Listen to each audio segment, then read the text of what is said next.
Day 31, applied faith.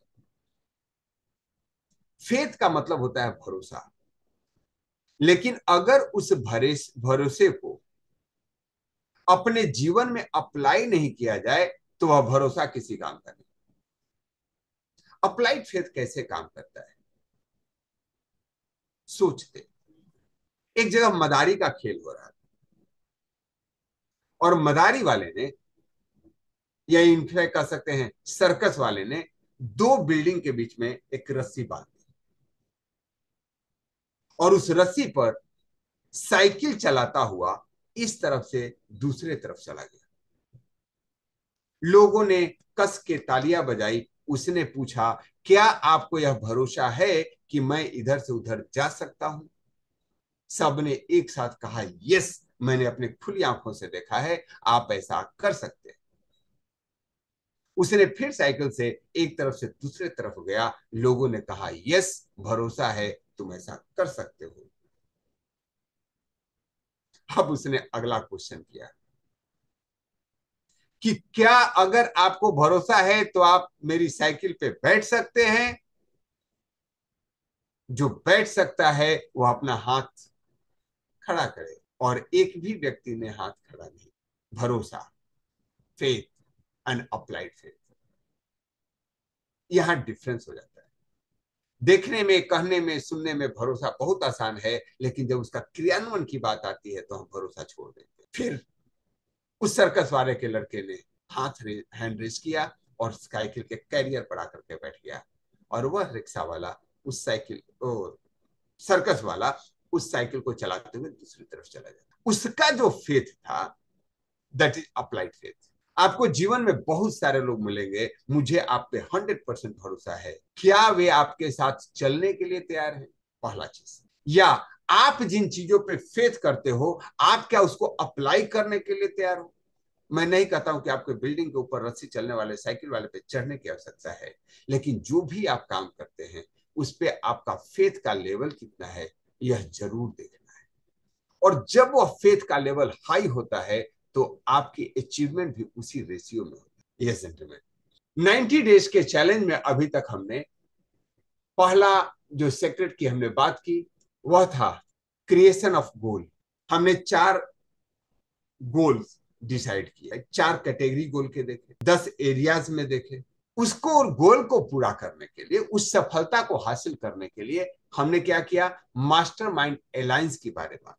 हमने एक mastermind alliance ढूंढा, और आप नहीं ढूंढे तो आपकी अपनी किस्मत है।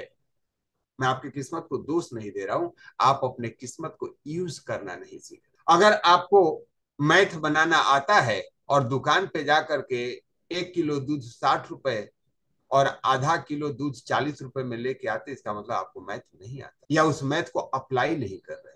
कोई भी जीवन में गुण अगर आप सीखे, उसको अप्लाई करना सीखे। हमें यहाँ winning personality, going the extra mile, 4 goal, 4 backbone है सफलता के लिए, ध्यान रखिए। Winning personality, going the extra mile, mastermind alliance और अप्लाइड फेथ। इन चारों के साथ आप अपने जीवन के लक्ष्यों को पूरा कर सकते हैं। अब हम बात करेंगे अप्लाइड फेथ के कुछ एग्जाम्पल पे। I am 52 year of age. मैं अपने बारे में नहीं बात कर रहा हूं, I am still younger. I had chronic diabetes and incipient arthritis. जो व्यक्ति बात कर रहा है अपने जीवन के बारे में, मेरा उम्र 52 साल हो गया था, मुझे क्रोनिकल डायबिटीज और अर्थराइटिस की प्रॉब्लम थी। I have lost my gall bladder and most of my thyroid gland. आप समझ सकते हैं कितना अस्वस्थ व्यक्ति रहा होगा। Yes, I venture out with applied faith. लेकिन उसने अपने अप्लाइड फेथ को वेंचर आउट किया, भरोसा किया, एंड द रेस्ट दे से इज हिस्ट्री। क्या आप इस फोटो को पहचानते हैं? कितने लोग पहचानते हैं? Write down in the chat box अगर आप इसे पहचानते हैं। एनीबॉडी? मैं आप लोग बोलूं, आप इनके खरीदार रहे हैं या आपके बच्चे रहे होंगे? जो पहचानते हैं you can write down the name. चलिए कोई बात नहीं। His name is Ray Kroc's Mac empire. Yes, McDonald नाम की जो कंपनी पूरे चौक चौराहे पे देखते हैं, और सिर्फ इंडिया में नहीं, सिर्फ दिल्ली और मुंबई में नहीं, वर्ल्ड वाइड जिसका एम्पायर खड़ा है, यह उस व्यक्ति की कहानी है। हम तो बोलते हैं सर उम्र निकल गई, अब तो हम रिटायरमेंट के पास आ गए, अब सफलता क्या मिलेगी? जब भी आप मैकडोनाल्ड के शॉप पे जाएं, उसके चटपटे पिज्जा को खाएं या न खाएं, यह मेटाफोर जरूर क्रिएट कीजिए, यह वह व्यक्ति था जो सेकेंड हाफ में सेंचुरी बनाया, वर्ल्ड रिकॉर्ड बनाया, रदर यू कैन से। और यस, चलिए साहब एक और एग्जांपल लेते हैं। Because I was a women, I was divorce at the age of 27, 27 साल की उम्र में इनका सेकेंड टाइम डाइवोर्स हो गया था। I was not promoted because I was a women, जिस कंपनी में काम करती थी उस कंपनी में इनको प्रमोशन नहीं मिला क्योंकि ये वीमेन थी। बॉस ने कहा नहीं, ये बड़ा भाग दौड़ का काम है, तेरे बस का नहीं है, तू तो जहां हो वहीं पे जॉब करो या घर जाओ। My second husband dead of A heart attack. पहला डाइवोर्स 27 में और दूसरा हस्बैंड हार्ट अटैक से उनकी डेथ हो गई। Age age 45 I venture out with only $5,000 borrowed capital. 5,000 के लोन के साथ बिजनेस की शुरुआत की और उनका नाम है मैरी के एस। मैरी के एस। अब आप देखोगे कि कितने लोग इनको जानते हैं। You may or may not be knowing by name, लेकिन आप सभी इनका प्रोडक्ट इस्तेमाल करते हैं। Yes gentleman, most outstanding women of the 20th century. अब आप देखिए, ये जो सबसे पॉश जगह पे जो मेकअप का सामान मिलता है, ब्यूटी का प्रोडक्ट मिलता है, वह मैरी के कॉस्मेटिक आइटम्स होते हैं। हर company is in the top 100 company of the world to work in America. हर company is in the top 100 best company to work for in America. America की 100 टॉप कंपनियों में से एक है।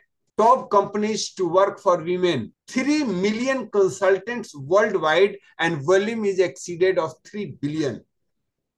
इनके कंपनी का टर्नओवर 3 बिलियन है और 3 बिलियन रुपीज नहीं है, ध्यान रखिए, $3 बिलियन है। Mary K.S. herself was honored as a leading female entrepreneur in American history. हम तो घबरा जाते हैं सर, हमें अपॉर्चुनिटी नहीं मिला, मौका नहीं मिला, हमारे साथ तो लाइफ धोखा दे दिया, पार्टनर धोखा दे दिया। इनका तो 2 बार, एक बार डाइवोर्स हो गया, एक बार विडो हो गई।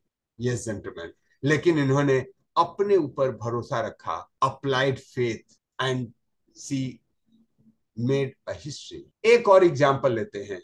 हम सभी लोग एटीएम का इस्तेमाल करते हैं, सब एटीएम का इस्तेमाल 1975 में जॉन रीड, जो सिटी बैंक के सीईओ थे, उन्होंने इसका प्रारंभ किया। उनके कंपनी की हालत बहुत ही खराब थी, डिपॉजिट सबसे लो था उनके 10 साल के कैरियर में। अब उन्होंने देखा कि नया टेक्नोलॉजी कुछ इस्तेमाल करते हैं जिससे कुछ बढ़े, और उस टेक्नोलॉजी को, एटीएम को लेके आने वाली कंपनी सिटी बैंक, $100 मिलियन का इन्वेस्टमेंट करके यह न्यूयॉर्क शहर में 400 जगहों पे एटीएम का इंस्टॉलेशन कराया।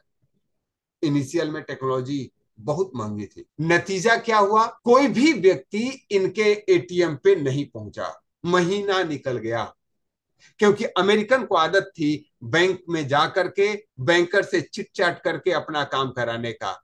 मशीन के पास जाके कौन पैसा जमा करे और पैसा निकाले।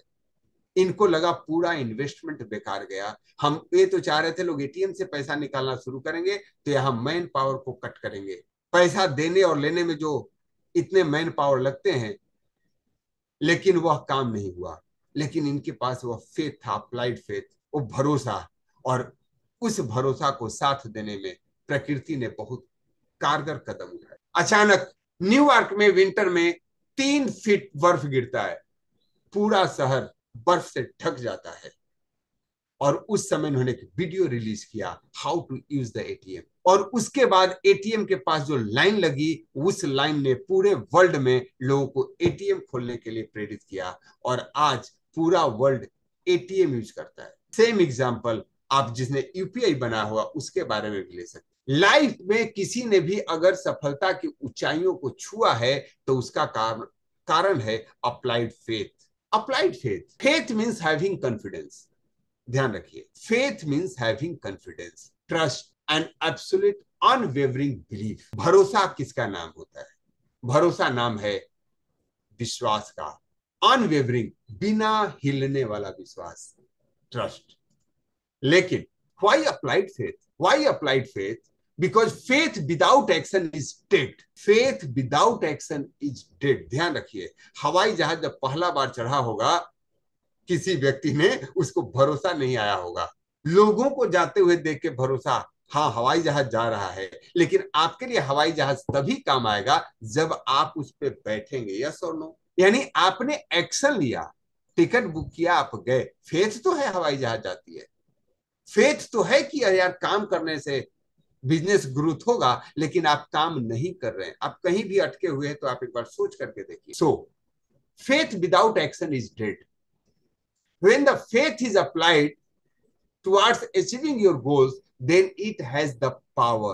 आप कोई भी काम जब भरोसे के साथ करते हो तो उसमें ताकत आ जाती है। भरोसे के साथ चला हुआ एक कदम बिना भरोसे के 100 कदम से ज्यादा पावरफुल होता है, क्योंकि आपको भरोसा है कि लक्ष्य। Having faith without applying it is meaningless. भरोसा तो खूब है साहब, लेकिन करते नहीं है, अप्लाई नहीं करते. Only when you apply your faith do you demonstrate your faith. जब आप अपने फेथ को अप्लाई करते हैं तभी उसका एक्चुअल आप लाभ उठा सकते हैं, तभी उसको डेमोन्स्ट्रेट कर सकते हैं. Hence the secret is titled as applied faith, not just faith. हम लोग कहते हैं ना भरोसा रखना जरूरी है. नो, जैसे knowledge is not the power, applied knowledge is power, right? Same way faith is not the power, applied faith. How to develop faith? अब बात यह है कि फेथ को कैसे क्रिएट किया जाए. और यहां ध्यान रखिए, फेथ दूसरे पे क्रिएट की बात नहीं चल रही है, यहां स्वयं पे भरोसे की बात चल रही है. आपको स्वयं पे जब तक भरोसा नहीं होगा, लोग आप पे भरोसा नहीं करेंगे. जब ही आपको स्वयं के ऊपर विश्वास होता है, तब लोग आपको भरोसा करना शुरू कर देंगे. Repetition of affirmation of orders to your subconscious is the only known method of voluntarily development of the emotion of faith. यानी यह फेथ को बार बार रिपीट करके अफर्मेशन के द्वारा क्रिएट किया जा सकता है. यही आज का फैक्ट आप लोगों ने सुना है, इल्यूशन ऑफ ट्रूथ. जब चीजों को बार बार आप रिपीट करते हैं, आपके सबकॉन्शियस माइंड उसको सत्य मान लेता है, और जिस समय आपके सबकॉन्शियस माइंड ने उस सत्य को स्वीकार कर लिया, आपका जीवन आसान हो जाता है. इसीलिए कार्ड को दिन में 10 बार देखने की बात है. Keep up with all the 9 habits discussed earlier and you are on the track to develop applied faith.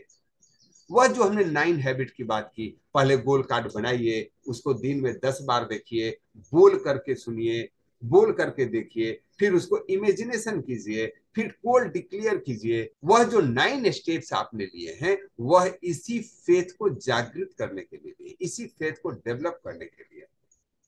That is the applied faith. Yes gentleman, हम कल बात करेंगे 3 major enemies of applied faith. इस अप्लाइड फेथ के दुश्मन कौन है, कौन आपके फेथ को बनने नहीं देता है, ताकि आप इस अप्लाइड फेथ का सही तरीके से इस्तेमाल कर सकें. Thank you so much everyone.